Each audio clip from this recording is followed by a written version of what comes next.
ayrim tahliliy markazlarda e'lon qilingan xabar Epstein Putin va Rossiyaga ishlagan. Endi yana oldindan aytib o'tamiz. Ko'pincha bir ish qilib qo'yilgandek aybdorlar qidiriladi doim va kimgadir to'nkashga harakat qilinadi. Ammo aynan mana shu Epstein ishida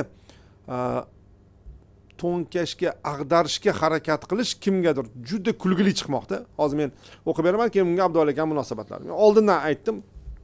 Bu bilan Rossiyaning agressiyasini Ukrainaga oqlamoqchi emasmiz, lekin demak, Polsha bosh vaziri nima deyapti?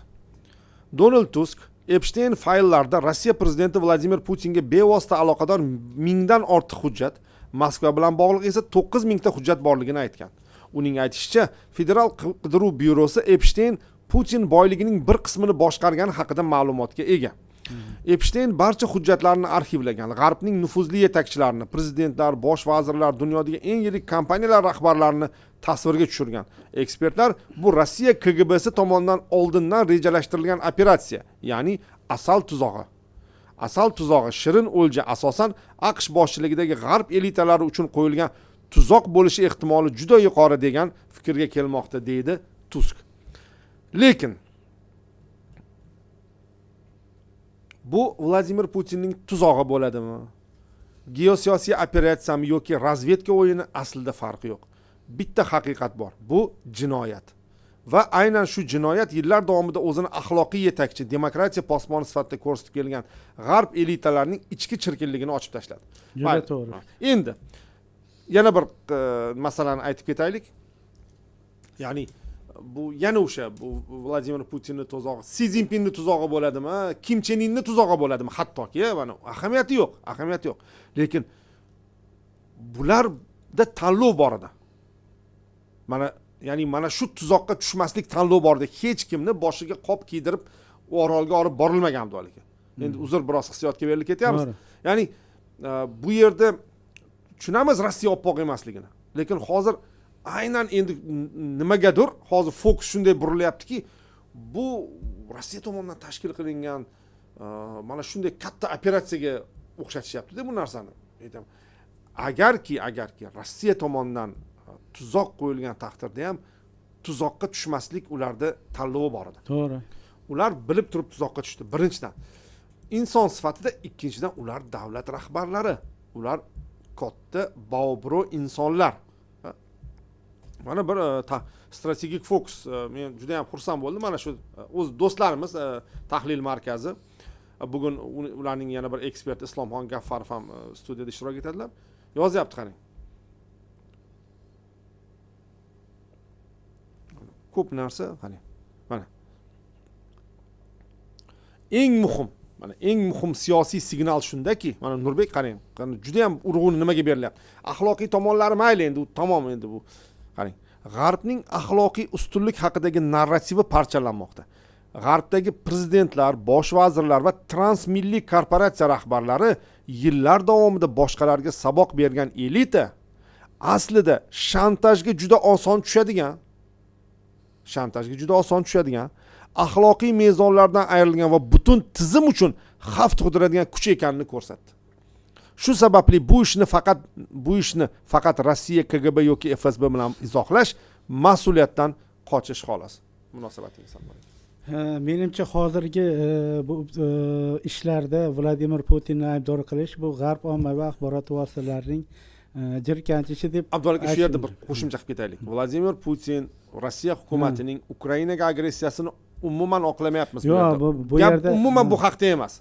Ya'ni aytadiyu, birini ikkinchisidan ajratishni o'rganishimiz kerak. Ya'ni kimnidir qaysidir ish uchun qorilayotganda uni batamom butun dunyodagi bor ayblarni, Niagara sharsharasini bir vaqtlar o'pirilganini ham unga yuklanmaydi. Hozir fakt to'g'risida gap ketyapti. Ya'ni aniq faktlar to'g'risida gap ketyapti. Agarki bu KGB haqida yoki boshqa razvedka xizmatlari bunga aralashgani haqida gapiradigan bo'lsak, bu borada razvedka bo'yicha, ya'ni KGB bu ishlarni masalan bir o'ylab yoki uni amalga oshirishga qodir kuch emas, balki dunyodagi eng zo'r razvedka xizmatlaridan biri bu Mi-16 Buyuk Britaniyaning yoki Angliyaning josuslik xizmati hisoblanadi. Amalga oshirsa shular amalga oshirgan bo'lardi. Bu shunchaki menimcha masalan u yoki bu maqsadni ko'zlab emas, balki o'sha puldor odamlarning yoki turli elitalarning menimcha mana shu axloqsiz xatti-harakatlar deyish mumkin. Va bundan juda katta pul topish maqsadida amalga oshirilgan, manfaat topish maqsadida mana ko'proq bundan o'sha narko sindikatlar yoki odam savdosi bilan shug'ullanadigan guruhlar katta foyda topadi.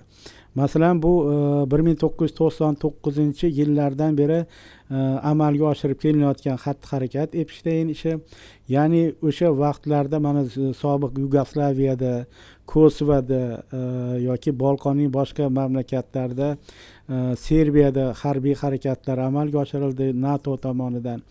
Va ana shu paytda o'sha Kosovo albanlar rahbari hatto Hoshim Tachining mana shu odam savdosiga yoki odam organlarini sotish bilan bog'liq ishlarga aralashib qolgani to'g'risida ma'lumotlar tarqalgandi va bu yerdan 100 minglab bolalar, hatto voyaga yetmagan o'g'il bolalar yoki qizlarni masalan jinsiy ekspluatatsiya maqsadida bolalarni organidan, ya'ni sog'lom organidan foydalanib, masalan shu a'zolarni ko'chirib o'tkazish maqsadida foydalangan holatlari bor. Bu g'arb dunyosining o'sha bugungi kundagi jirkanch basharasini ochib tashlaydigan holatlar va ana undan keyingi bosqichlarda ham, boshqa urushlarda ham masalan o'sha NATOga a'zo mamlakatlar, ayniqsa mana Albaniyada ham narko sindikatlar masalan shu urush zonalaridagi bolalarni mana shu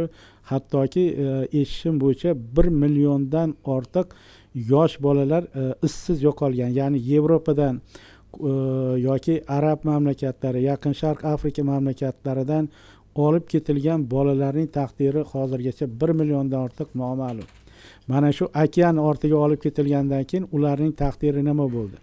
Ular o'ldirib yuborildimi organlaridan foydalangandan keyin yoki yana qanday bir harakatlar sodir etilgan, bu to'g'risida hozircha ma'lumotlar oshkor etilmayapti, ya'ni sirligicha qolyapti. Demakki, bu yerda menimcha razvedka xizmatlaridan ko'ra o'sha ko'proq puldor, baquvvat insonlarning o'sha o'zini nima desak bo'ladi, shu his tuyg'ulari deymizmi yoki masalan qing'ir ishlarini yoki nafsini qondirishga qaratilgan bir xatti harakatlari deb baholashimiz mumkin. Menimcha bu yerda siyosatdan ko'ra o'sha buzg'unchilikni men ko'ryapman. Bu yerda o'sha maxsus xizmatlar, bu yerda yana bir fikr bildirilyapti. Agar bu KGBning ishi bo'lsa ham, demak g'arb maxsus xizmatlari KGB, FSB, endi KGB deyishyapti, bu FSBni do'dasida endi bor. Demak, g'arb maxsus xizmatlari FSBni oldi shu darajada zaif ekanda, agar shuni o'tkazib yuborgan bo'lsa, shunday bo'lsa, Abdulla aka, mana shu fikrga munosabatingiz? Albatta, o'zi aslida Amerika Qo'shma Shtatlari yoki NATOning olaylik razvedka xizmatlari juda ham kuchli aslida.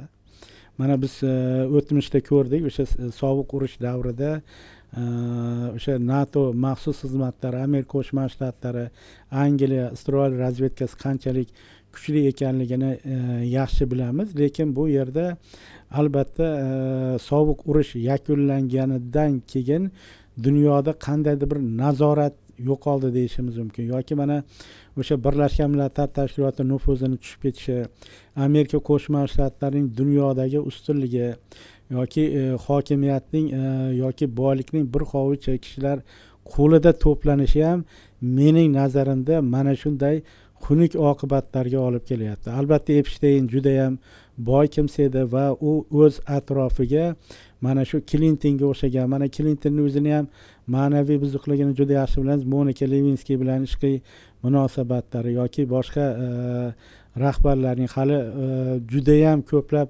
fayllar ochilgani yo'q. Menimcha bu yerda 1 milliondan ortiq fayllar borligi aytilyapti. Demakki, kundan kunga mana shu ishga aralashgan, Epstein ishiga aralashgan yoki mana shu orolda bo'lgan kimsalarning o'sha qilmishlari ochila boshladi. Hatto mana Donald Trampning suratlarini ham ko'ryapmiz. Xullas, mana shu g'arb dunyosi bugungi kunda fahsh botqog'iga botganligini ko'rsatyapti. Ya'ni bu mana shu narko sindikatlar yoki odam savdosi bilan shug'ullanadiganlar oldida hatto g'arbning josuslik xizmatlari ham ip esha olmaganligini ko'ryapmiz. Yoki bu yerda yana qandaydir bir o'sha ma'lum bir qadimiy millatlarning qilmishlari deymizmi, yoki xullas g'arb dunyosi mana shu olaylik shu judayam bir bugungi kunda o'zining ma'naviy tanazzul yoqasiga yetib kelganligini mana shu Epstein ishida men ko'ryapman. Rahmat Abdulla aka, kursuga so'nggi savollardan biri, adashmasam bugun yakuniga yetdi SNV 3. Shartnomasi Yog'i nima bo'ladi? Endi Rossiya tomoni ogohlantirib o'tyapti. Amerika Qo'shma Shtatlarini mana shu masalalarni biz muhokama qilishimiz kerak. Amerika Qo'shma Shtatlari SNV 3 2010-yilda imzolangan adashmasam, mana shu shartnomani uzaytiradimi yoki yo'qmi degan masalada diplomatik kanallar orqali Amerika Qo'shma Shtatlari bilan muloqot olib boryapti. Lekin Amerika Qo'shma Shtatlari aytayaptiki, bu shartnomaga AQSh va Rossiyadan tashqari katta yadroviy salohiyatga ega bo'lgan Xitoy Xalq Respublikasi ham qo'shilish kerak deyapti. Shuni qat'iy talab qilyapti. Kuni kecha o'sha adashmasam kecha bo'lib o'tdi. Xitoy va Rossiya prezidentlarining suhbatdan keyin Xitoy Xalq Respublikasi raisi Si Zinpinning Donald Tramp bilan muloqoti ham bo'lib o'tdi va bu muloqotlarda ana shu yadroviy xavfsizlik masalasi ham muhokama qilinyapti. Nazarimda Amerika Qo'shma Shtatlari birinchilardan bo'lib hatto shu o'rtacha, qisqa va o'rtacha olislikka uchadigan shartnomadan chiqib ketdi yoki mana SNV shartnomasidan masalasini ham o'ylab ko'ryapti. Va Amerika Qo'shma Shtatlari Xitoy qo'shilmaydigan bo'lsa, bu shartnomani uzaytirmayman degan pozitsiyada qat'iy turibdi. Menimcha bu boradagi baribir vaqt o'tgani sari tushunib yetsa kerak, ongli mavjudotimiz, axir inson bu shartnomaning mavjud bo'lmasligi albatta ertaga nazoratni, kontrolni izdan chiqishiga olib keladi. Rossiya yana yadroviy potensialni kuchaytirish kerak mumkin. Amerika Qo'shma Shtatlarining o'zi ham mana hozirgi paytda yadroviy sinovlar o'tkazishga ruxsat beryapti o'zining harbiylariga yoki boshqa qadamlar qo'yilyapti. Xullas baribir yaqin oylar yoki yillar ichida bu masalaga yana qaytilishi mumkin nazarimda.